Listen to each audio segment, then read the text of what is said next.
तो आखिर Rockstar Indian gaming ने भी हैकर से परेशान होकर गेम छोड़ ही दी। पर अभी के लिए मैं ना चाहते हुए भी फ्री फायर छोड़ रहा हूँ।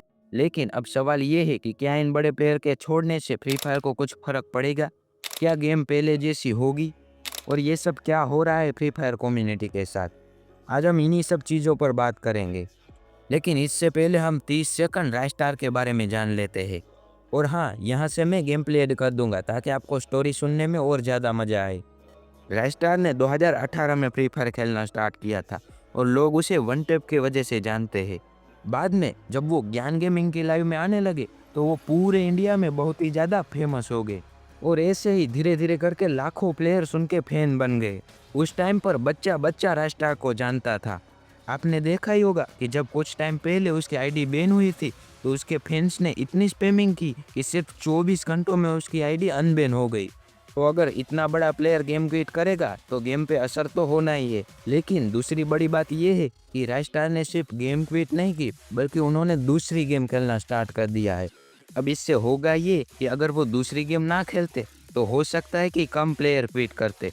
लेकिन अब उसने दूसरी गेम स्टार्ट की है तो इससे जो उसके फैंस होंगे वो भी वही गेम ट्राई करेंगे और इसी वजह से हो सकता है कि एक साथ ज़्यादा प्लेयर फ्री फायर को छोड़ दे।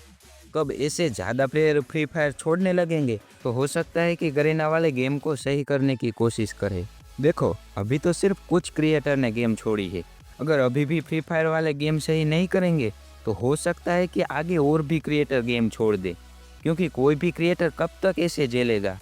एक टाइम पे आकर तो वो भी कोई दूसरी गेम पर शिफ्ट हो ही जाएगा। और ऐसा नहीं है कि क्रिएटर को गेम छोड़ने से फायदा होगा, क्योंकि उनको दूसरी गेम में स्टार्टिंग में तो फ्री फायर से कम ही व्यूज मिलेंगे, लेकिन फिर भी उनको ना चाहते हुए ये करना पड़ेगा। आपको भी पता है कि हर किसी की एक लिमिट होती है। गरेना ने इससे पहले भी सारी ओल्ड और रेयर चीजें रिटर्न करके सभी को झटका दिया था। आप सोचो, आपके पास कोई बहुत ही ओल्ड और रेयर चीज़ है जिसकी वजह से दूसरे प्लेयर आपकी ज़्यादा वैल्यू करते हैं, और वही चीज़ रिटर्न लाकर उसकी पूरी वैल्यू ही ख़त्म कर दे तो आपको कैसी फीलिंग आएगी। लेकिन फिर भी तब प्लेयर ने अपने आदत के कारण, अपने इमोशन के कारण गेम को नहीं छोड़ा। फिर दूसरा झटका तब लगा जब रिवाइवल वाला सिस्टम आया। इसके आने से प्लेयर में मरने का डर ही नहीं रहा, क्योंकि वो लास्ट जोन में भी रिवाइव होकर आ जाते हैं। गेम में रैंक पुश का पूरा इम्पोर्टेंस ही खत्म हो गया। पहले हीरोइक में पहुंचना भी एक बड़ी बात होती थी, पर अब तो एक छोटा बच्चा भी मास्टर में खेल रहा होता है। लेकिन हद तो तब हो गई जब लीडर बोर्ड में सिर्फ हैकर और पैनल यूजर ही टॉप पे रहने लगे।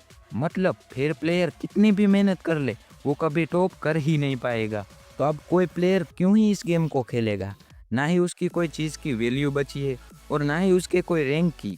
अगर कोई प्लेयर सिर्फ फन के लिए गेम खेलेगा तो उसमें भी हैकर आकर गेम खराब कर देंगे। और ऐसा नहीं है कि हैकर सिर्फ बीआर और सीएस में आते हैं। मैं एक बार ट्रेनिंग ग्राउंड में खेल रहा था तो उसमें भी हैकर आ गया। तब मैं सोच रहा था कि अब इसे किस चीज़ की प्रैक्टिस करनी होगी, या फिर ये चेक करने आया होगा कि हैक ठीक से काम कर रहा है कि नहीं, कहीं ये एक्सपायर तो नहीं हो गया। आप सोचो, वो ट्रेनिंग ग्राउंड में भी चैन से नहीं खेलने देते। अब इससे बुरी बात तो क्या ही हो सकती है। तो ये सब जो मेरे मन में था वो मैंने बोल दिया। अगर आपको ये वीडियो पसंद आई हो तो एक लाइक ज़रूर कर देना। साथ ही आप फ्री फायर के बारे में क्या सोचते हो वो कमेंट कर देना। और अगर आपको ये दूसरे क्रिएटर के सीक्रेट जानने हो कि उन्होंने कैसे यूट्यूब पर सक्सेस पाई तो आप ये वीडियो देख सकते हैं। इससे आपको बहुत कुछ सीखने को मिलेगा। तो मैं आपको वहीं मिलता हूँ। वीडियो देखने के लिए धन्यवाद।